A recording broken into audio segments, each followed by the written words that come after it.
Hey guys, G.I. Joe here. Welcome back to my bunker here in Atlanta, Georgia, and continuing on with our Customized Nation series, playlist, what have you. And just want to talk briefly about China. Not a lot to do in China here because they don't have a lot of pieces, but the most glaring thing here is the fact that I have some custom Chinese infantry. And I think these came out by recommendation of General Hand Grenade up there in Canada. Caesar Miniatures, and the sculpts are fantastic. They really are great. Of course, here's my out-of-box one. You know, we all know the out-of-box infantry. But, and the color just looks great on here, especially weathered. Admittedly, I use these, sometimes I don't. It all depends. The reason I've been using the out-of-box lately is because they kind of match the cavalry, which I'll show you in a second. But the poses here for these infantry are really, really great. You got a guy throwing a grenade. There's kind of an awkward stance there, but you know, you got another guy holding a machine gun, which I think is very cool. You know, sorry for the lack of focus. And then you have a guy in a prone position, crouching, whatever. You can see all the different poses here. I'm not gonna pick every one of them up, but guy with a sword here. You got a guy. I like this cool. He got a little hat in the background on his back. I mean, they're just great sculpts. You know, this guy's attacking, he's gonna stab somebody. As with all the custom infantry, you know, the bases are different shapes and sizes, so sometimes, you know, they may or may not work the way you want them to on top of chips. I've gotten around it. Doesn't really bother me that much, but nonetheless, I got these, like I said, at these are Caesar Miniatures, Chinese Army, and I got these at Hobby Link, where I got the rest of my custom infantry.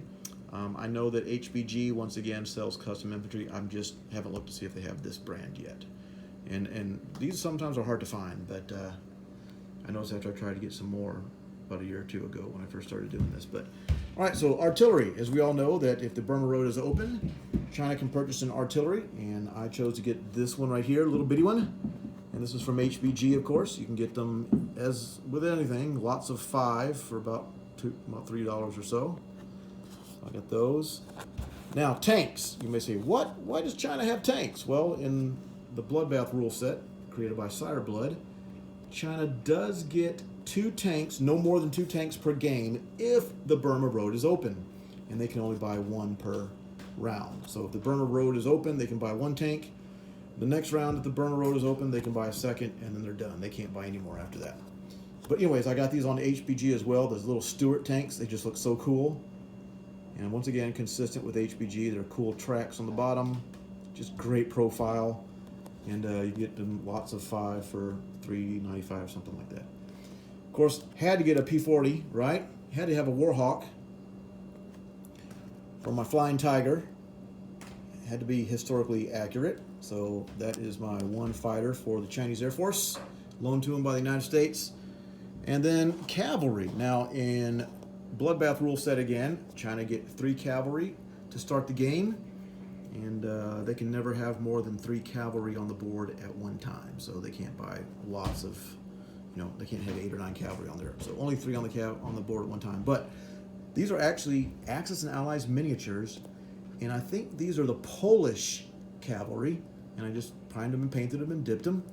And now you can maybe see why I kind of like the out-of-box infantry, because they kind of just go along with it, you know, with the rifle sticking up in the air. But these are about, man, I've seen these anywhere from $5 a piece to $10 to $12 a piece. They're really hard to find. You have to go on eBay a lot of times.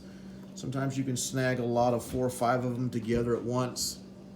Sometimes you might see them for sale one at a time for anywhere from $5 to $12. So it's just kind of a crapshoot there. But anyways, this is my Chinese. Of course, once again, I have the HBG roundels that are nice and thick, easy to pick up, with the attack marker neon sticker on the back. So there you have it. That's about all there is for China. As we know, there's no Navy, no rest of the Air Force, and no other type of land units. So thanks, guys. Thanks for watching.